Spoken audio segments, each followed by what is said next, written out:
लोकसभा चुनाव से इस वक्त की बताते चलें कि सुदर्शन रावत की ना से कांग्रेस में नए चेहरे की तलाश तेज हो चुकी है। यानी कि जयपुर में बैठक हुई, बैठक में राजपूत प्रत्याशी के नाम पर चर्चा की गई और आज शाम तक नामों का ऐलान किया जा सकता है कि कौन से नाम फाइनल हुए हैं, जिसकी होगी घोषणा। भारतपाल सिंह, दुर्गा सिंह के नाम पर मंथन जारी है, कार्तिक चौधरी के नाम पर भी मंथन जारी है। कांग्रेस भी कर रही है राजपूत कार्ड खेलने पर मंथन कि किस तरह सेंधमारी कर राजपूत समाज के वोट बैंक को अपनी तरफ आकर्षित किया जाए।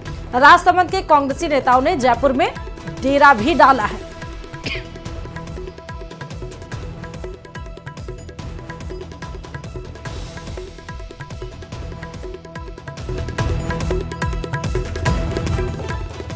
लोकसभा चुनाव से इस वक्त की सबसे बड़ी खबर आपको ये बता रहे हैं। इस खबर पर हमारे संवाददाता अल्केश जुड़े हैं। अल्केश, सबसे बड़ी खबर है ये कि किस तरह से नामों का ऐलान और जो नाम क्या चर्चा में चल रहे हैं उसी पर स्टैंपिंग होगी। जी, मैं आपको बता दूं कि कांग्रेस ने राजसमंद लोकसभा सीट से सुदर्शन सिंह रावत को टिकट दिया था, लेकिन उन्होंने अपने पारिवारिक कारणों का हवाला देते हुए चुनाव लड़ने से इनकार कर दिया। ठीक बात है। ऐसे में कांग्रेस अब बीजेपी ने क्योंकि राजपूत चेहरा महिमा कंवर को टिकट दिया है, तो ऐसे में कांग्रेस ने अब बीजेपी की काट के तौर पे राजसमंद सीट से एक कांग्रेस के जो राजपूत चेहरा है उसको टिकट देने के लिए मन बना लिया है। और कल जयपुर में कांग्रेस के आला नेताओं की बैठक हुई थी और राजसमंद कांग्रेस के जो जिला अध्यक्ष है उनसे कुछ नाम मांगे गए थे। उन्होंने कुछ नाम भी लिए और कुछ राजपूत जो दावेदार नेता हैं उनको जयपुर बुलाया गया। उनसे पार्टी ने फीडबैक लिया, उनसे पार्टी ने मंथन किया और जिस हिसाब से उनसे बातचीत की, चर्चा की और चर्चाओं का दौर अभी अंतिम स्टेज में चल रहा है। ये माना जा रहा है कि आज शाम तक कांग्रेस अपने प्रत्याशी का नाम का ऐलान कर सकती है और बीजेपी की जो काट के तौर पर किसी राजपूत चेहरे को ही राजसमंद सीट से उतार सकती है। बहुत बहुत शुक्रिया अल्केश। बड़ी खबर आपको बताते हैं कि सुदर्शन रावत ने जैसे ही मना किया चुनाव लड़ने से, वैसे ही नए चेहरों की तलाश शुरू हो चुकी। कौन से राजपूत समाज में सेंधमारी कर सकते हैं उस नाम के ही नाम का ऐलान किया जाएगा।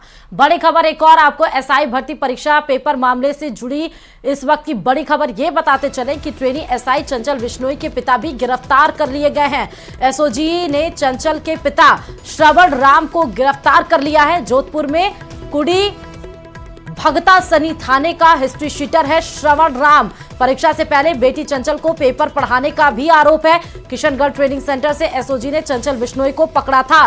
तो ना सिर्फ चंचल बिश्नोई बल्कि पिता श्रवण को भी गिरफ्तार कर लिया गया है। नाम श्रवण है लेकिन काम आप देखिए कि किस तरह के हैं। पहले से हिस्ट्री शीटर है, यहां तक कि न सिर्फ पेपर लीक बल्कि अपनी बेटी को पहले से पेपर पढ़ाया गया और उसके बाद एग्जाम में बैठाया गया। लेकिन बड़ी खबर आपको ये बता रहे हैं, एसआई भर्ती परीक्षा में जो एसआई चंचल बिश्नोई के पिता की भी गिरफ्तारी अब हो चुकी है। बड़ी खबर आपको इस वक्त ही बता रहे हैं। एसआई भर्ती पेपर लीक परीक्षा में इस वक्त की बड़ी खबर, एसआई ट्रेनी चंचल के पिता को भी गिरफ्तार कर लिया गया। किशनगढ़ ट्रेनिंग सेंटर से एसओजी ने चंचल बिश्नोई को पकड़ा था और अब पिता को भी गिरफ्तार कर लिया गया है।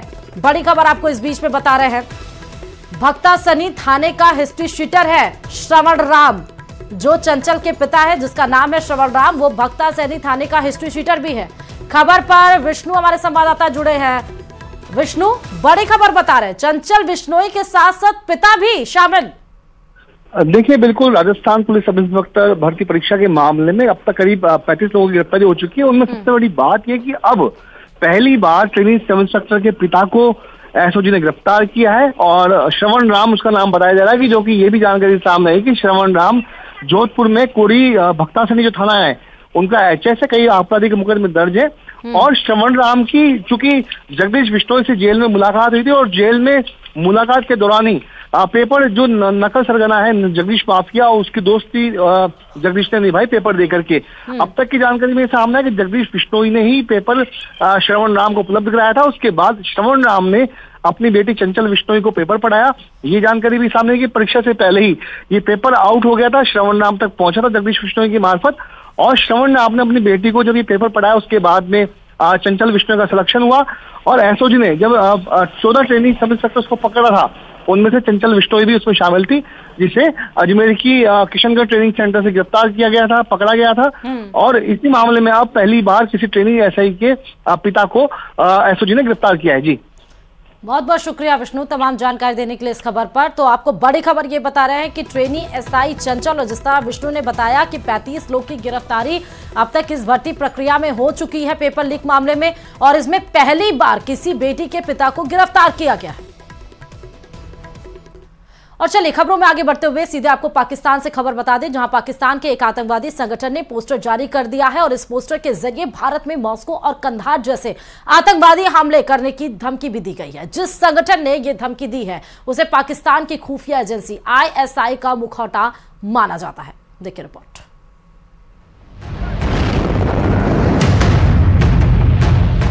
पाकिस्तान के प्रधानमंत्री शहबाज शरीफ को चीन के राष्ट्रपति शी जिनपिंग का डायरेक्ट मैसेज।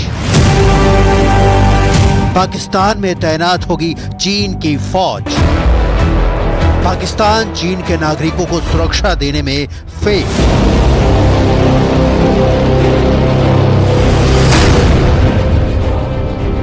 26 मार्च को पाकिस्तान के खैबर पख्तूनख्वा में एक आत्मघाती हमले में 5 चीनी नागरिकों की मौत हो गई थी। यह हमला चीनी नागरिकों के काफिले पर हुआ था।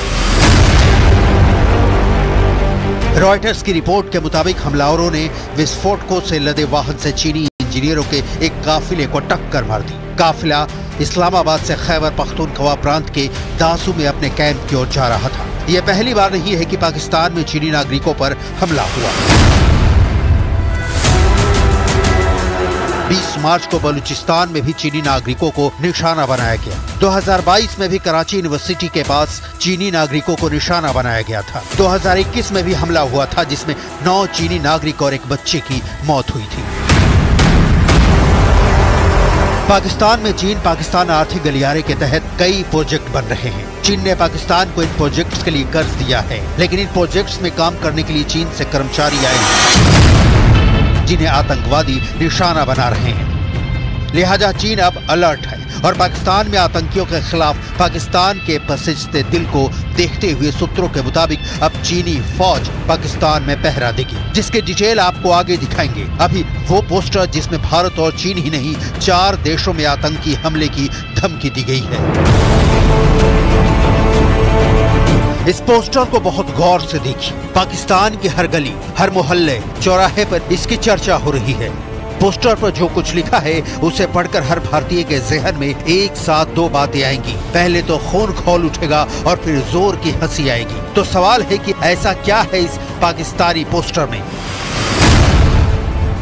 भारत है, चीन है, डेनमार्क है और संयुक्त राज्य अमेरिका है।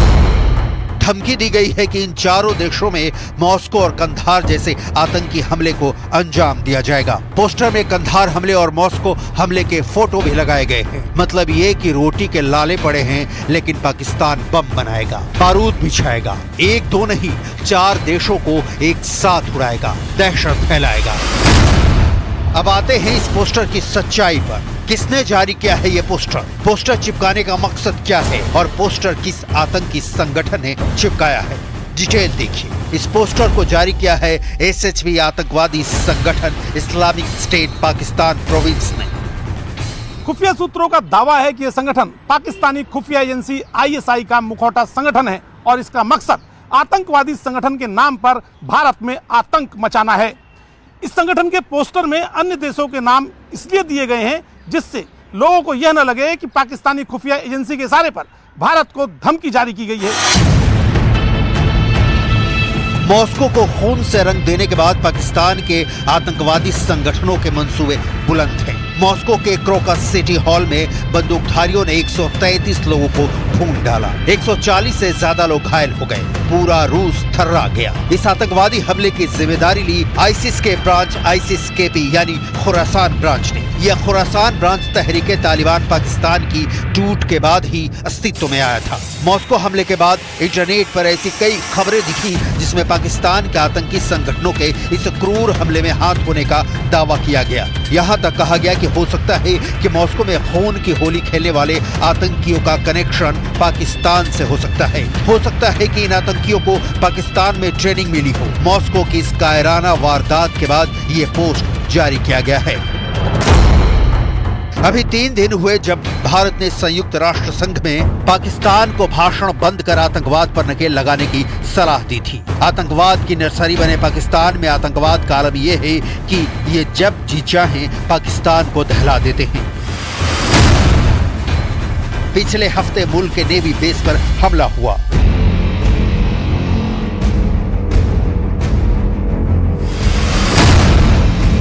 उसके पहले खैबर पख्तूनख्वा में आतंकी हमला हुआ। आतंकवाद के कारण ईरान ने पाकिस्तान में घुसकर हमला किया। अफगानिस्तान पाकिस्तान के सीमा से सटे इलाकों में ऑपरेशन चलाता रहता है। कहने का गरज ये कि पाकिस्तान खुद आतंक के सामने घुटने टेक चुका है, लेकिन अपनी आदतों से बाज नहीं आ रहा। पाकिस्तान में इस वक्त कोहराम मचा हुआ है। आटे दाल के भाव तक पर हुकूमत का कंट्रोल नहीं रह गया है। जनता आधा पेट जिंदगी बसर कर रही है और इस बीच ये पोस्टर जिसे देखकर हंसी रोक पाना मुश्किल है। पाकिस्तान में ऐसा क्यों हो रहा है, इसका जवाब पाकिस्तान के बच्चे बच्चे को मालूम है और पाकिस्तानी हुक्मरान अवाम की इस घुटती चीख को दबाने के लिए तमाम तरह के पैंतरे बदल रहे हैं। माना जा रहा है कि पाकिस्तान के अंदरूनी हालात बेहद खराब हैं। ऐसे में वह भारत में कोई बड़ी आतंकी वारदात करा के अपने यहाँ के अवाम का ध्यान भटकाना चाहता है। इसके पहले भी आतंकवादी संगठन ISKP ने दुनिया के दूसरे देशों में आतंक का कहर मचाने का पोस्टर जारी किया था।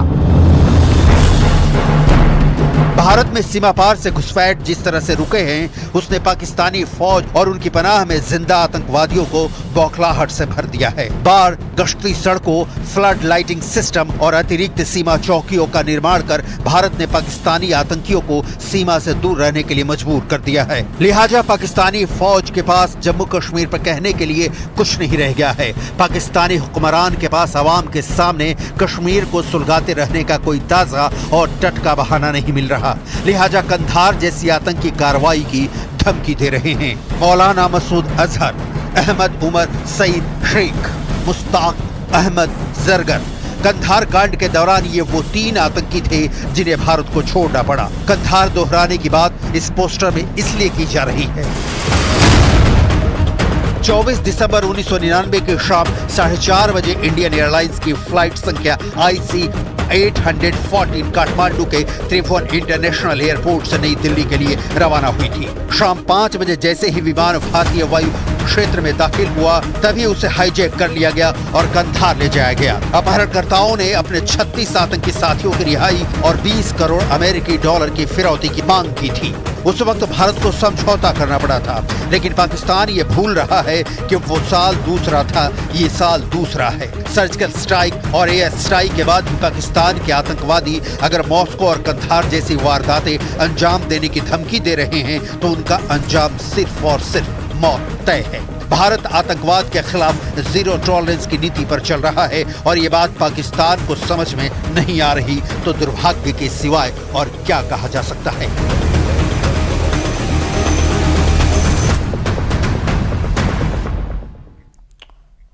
और अब पाकिस्तान के बाद सीधे आपको देश में लाते हैं और दक्षिण भारत यानी कि वेस्ट यूपी की बात कर लेते हैं। माफ करिएगा, दक्षिण भारत नहीं। 31 मार्च को प्रधानमंत्री नरेंद्र मोदी मेरठ जाएंगे और वहीं 2024 के चुनाव प्रचार की सबसे बड़ी शुरुआत करेंगे। पश्चिम उत्तर प्रदेश के इस दौरे से प्रधानमंत्री 10-20 नहीं 28 लोकसभा सीटों को साधेंगे और इस बार सबकी नजर जाट और मुस्लिम वोट पर ही है। देखिए पश्चिम उत्तर प्रदेश की ग्राउंड रिपोर्ट। उत्तर प्रदेश ही नहीं, इस चुनाव में देश का सबसे बड़ा बैटल ग्राउंड बनने जा रहा है पश्चिमी उत्तर प्रदेश। दांव पर है यहाँ की 28 सीट और सबकी नजरें हैं जाट, मुसलमान और साथ में दलित वोटों पर। टक्कर बिल्कुल आमने सामने की है। मुजफ्फरनगर, बागपत से लेकर मथुरा और गाजियाबाद तक मशहूर चेहरे हैं, मुद्दे बड़े हैं। हमारी तो मांग यही है कि मजदूर आदमी को रोजगार मिले, मजदूर आदमी को रोजगार मिले और उसे परेशान ना करा जाए मजदूरी के हक में। 600 रुपए कम से कम झाड़ी होनी चाहिए, 800 रुपए मिस्त्री के होने चाहिए। भविष्य में काम मिला, रोजगार मिला, रोजगार से सारी चाहिए, वरना कुछ भी नहीं है। पश्चिमी उत्तर प्रदेश में एक तरफ नरेंद्र मोदी और जयंत चौधरी है, तो दूसरी तरफ अखिलेश यादव और राहुल गांधी।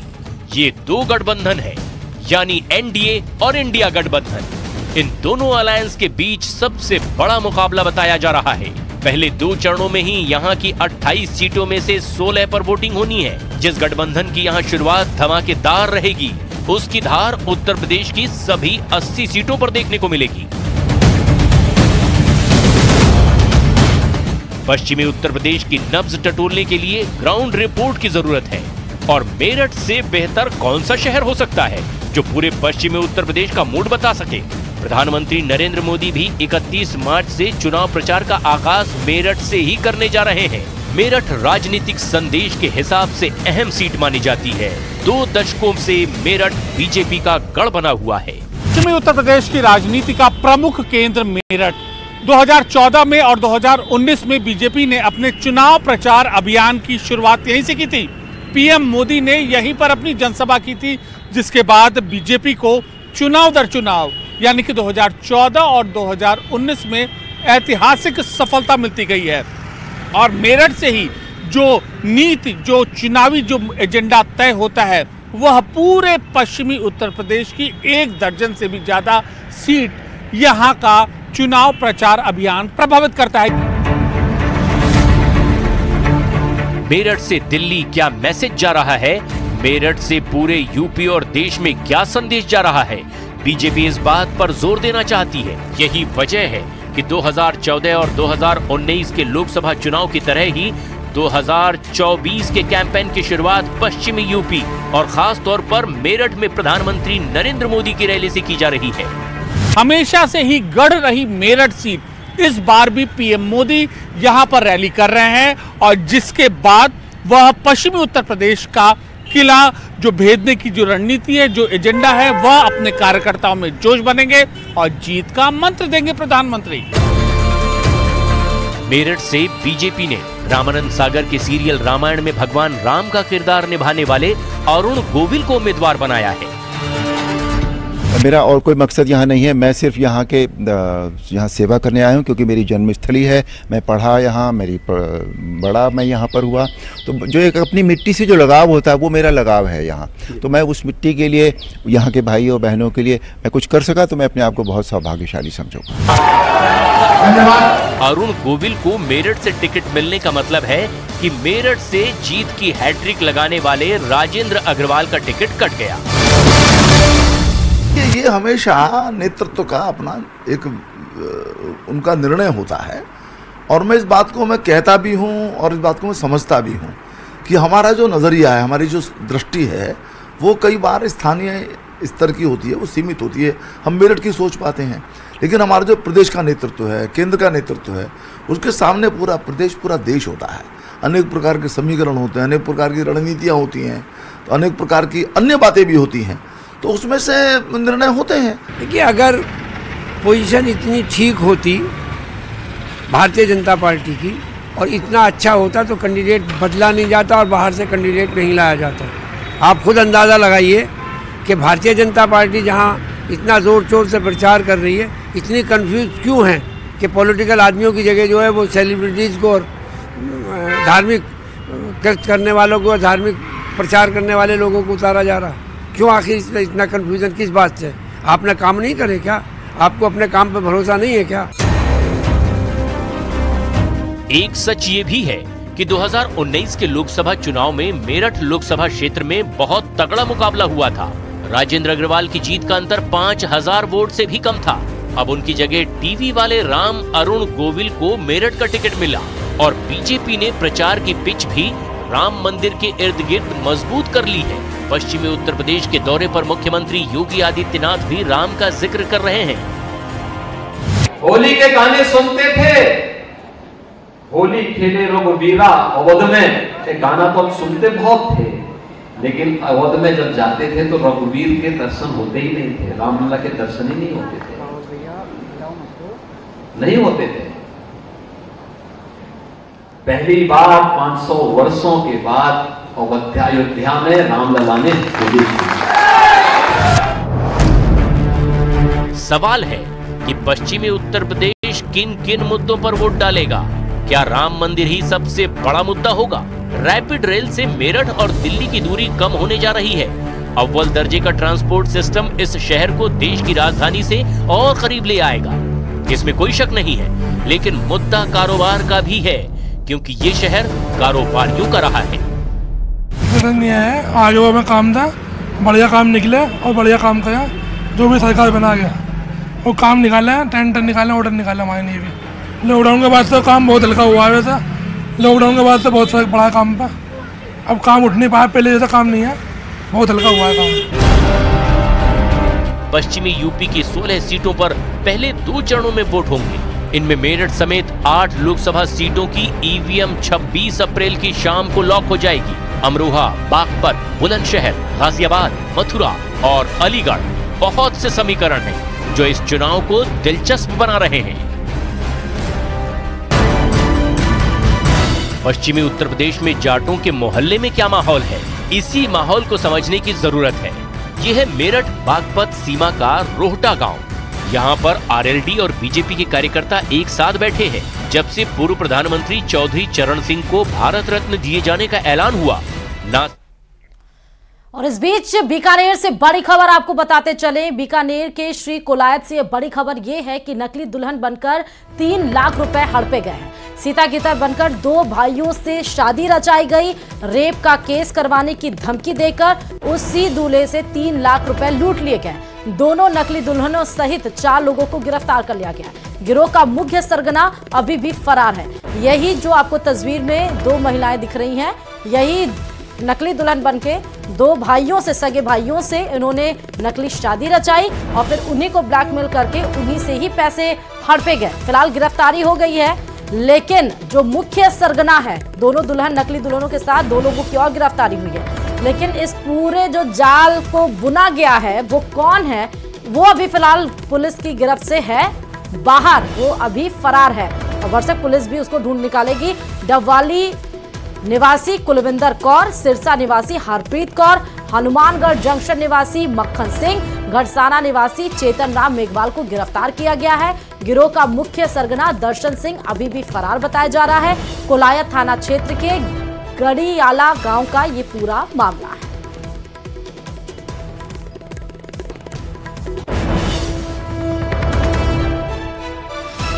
तो बीकानेर के श्री कोलायत से बड़ी खबर आपको बता रहे हैं। नकली दुल्हनों ने रचाई नकली शादी 2 सगे भाइयों से और उसके बाद पैसे हड़प लिए 3 लाख। हालांकि पुलिस ने 4 लोगों को 2 नकली दुल्हन के साथ गिरफ्तार कर लिया, लेकिन मुख्य जो सरगना है दर्शन सिंह वो फिलहाल फरार है। खबर पर संवाददाता विक्रम जुड़े हुए हैं। विक्रम, क्या है पूरी खबर और मुख्य सरगना कब तक पकड़ा जाएगा? देखिए, कोलायत क्षेत्र का जो गड़ियाला गांव है, वहां पर एक जो पीड़ित है उसने ये मामला दर्ज कराया है कि जो उसके साथ जो है वो शादी करवाकर और धोखाधड़ी की गई और एक रेप का मामला दर्ज करवाकर उससे 3 लाख रुपए की ठगी इस गिरोह ने की है। इस गिरोह में जो 2 बहनें हैं उन्हें पुलिस ने गिरफ्तार कर लिया है और 2 लोगों को और कोलायत थाना पुलिस ने गिरफ्तार किया है। लेकिन मुख्य सरगना जो है वो अभी पुलिस की पकड़ से बाहर है। फिलहाल जो पुलिस है वो इनसे और जानकारी जुटाने में जुटी हुई है कि उन्होंने और कहीं भी इस तरह की वारदातें की है क्या, और एक टीम जो है वो मुख्य आरोपी की तलाश में लगा दी गई है। जिला पुलिस अधीक्षक जो तेजस्विनी गौतम है वो इस तरह के मामलों को लेकर बहुत ज्यादा गंभीर है और वो लगातार जो है पूरे मामलों की मॉनिटरिंग करती हैं और जो संबंधित थाना अधिकारी है उनसे पूरे अपडेट ले रही है। और इस क्योंकि ये एक बहुत बड़ी घटना है, ग्रामीण क्षेत्र में इस तरह की घटनाएं खूब होती रहती है। बिल्कुल विक्रम, शुक्रिया इस खबर पर जुड़ने के लिए, लेकिन आप हमारे साथ बने रहिए। बीकानेर से इस बीच में आपको एक और बड़ी खबर आपको बताएंगे, जहां पर बीकानेर के छतरगढ़ से बड़ी खबर यह है कि 3 पुलिस कांस्टेबल पर यौन उत्पीड़न का आरोप लगा है। फिर से ये बड़ी खबर बता रहे हैं, 3 पुलिस कांस्टेबल पर यौन उत्पीड़न का आरोप लगा है। महिला ने तीनों कांस्टेबल पर लगाया है आरोप। पिछले 4 साल से यौन उत्पीड़न कर रहे थे 3 पुलिसकर्मी। अब महिला ने मुकदमा दर्ज करवा दिया है। एसपी तेजस्विनी गौतम ने जांच के बाद कार्रवाई के निर्देश दिए। 3 कांस्टेबल पर छतरगढ़ थाने में मामला दर्ज कराया गया। पुलिस मामले की जांच कर रही है। विक्रम लगातार जुड़े। विक्रम, जो पुलिस रक्षा करती है वो ये काम कर रही है। देखिए, निश्चित रूप से ये जो आरोप पुलिस कर्मियों पर लगे हैं वो बड़े ही गंभीर हैं और इसी बात को लेकर जो है एसपी जो तेजस्विनी गौतम है उन्होंने गंभीरता दिखाई है, क्योंकि उनके पास ये शिकायत आई थी और उसके बाद उन्होंने जो है थाने पर इसे भेजा और मामला दर्ज करने की बात कही है। और ये जो 52 वर्षीय महिला है उसका जो है एक बच्चा खो गया था, उसकी गुमशुदगी के मामले के दौरान ये पुलिस कर्मियों के संपर्क में आई थी। और जिस तरह के आरोप जो लगाए गए हैं वो बड़े ही गंभीर हैं और पूरे पुलिस महकमे में इन आरोपों के बाद से जो है हड़कंप मचा हुआ है। और जो ये 3 कांस्टेबल है उनमें से एक जो है वो सीओ का रीडर भी बताया जा रहा है और उसकी मुख्य भूमिका है। और इसमें जो महिला है उसके अश्लील तस्वीरें और वीडियो बनाने की बात भी सामने आई है। हालांकि फिलहाल जो एसपी ने है पूरे मामले की जांच करके और जो दोषी लोग हैं उन पर कार्रवाई करने की बात कही है। अभी भी सवाल इसमें ये है, 4 साल लग गए महिला को मुकदमा दर्ज कराने में। देखिए, क्योंकि 4 साल पहले जो इसके बच्चे की गुमशुदगी थी वो दर्ज करवाने के लिए। बहुत बहुत शुक्रिया विक्रम तमाम जानकारी देने के लिए इस खबर पर। बड़ी खबर इस बीच में आपको ये बता रहे हैं कि 350 करोड़ पर पहुंची है प्रदेश में सीजर की कार्रवाई। 1 मार्च से अब तक अवैध शराब नकदी पकड़ी गई है और इसकी कीमत बताई जा रही है 350 करोड़। आचार संहिता लागू होने के बाद ये रिकॉर्ड 250 करोड़ पार किया गया है। जोधपुर में 34 करोड़ से ज्यादा की जब्ती के साथ नंबर 1 पर है। 12 जिलों में 10 करोड़ रुपए से अधिक की जब्ती की गई है। और चलिए खबरों में आगे बढ़ते बताते चले, राजस्थान का प्रमुख त्योहार गणगौर की धूम दौसा में भी सुनाई दे रही है। महिलाएं गणगौर के गीत गाती हुए अपने घर आती हैं और इसके बाद गणगौर के विधि विधान से पूजा अर्चना होती है। लगातार 16 दिनों तक ये पूजा का दौर जारी रहेगा।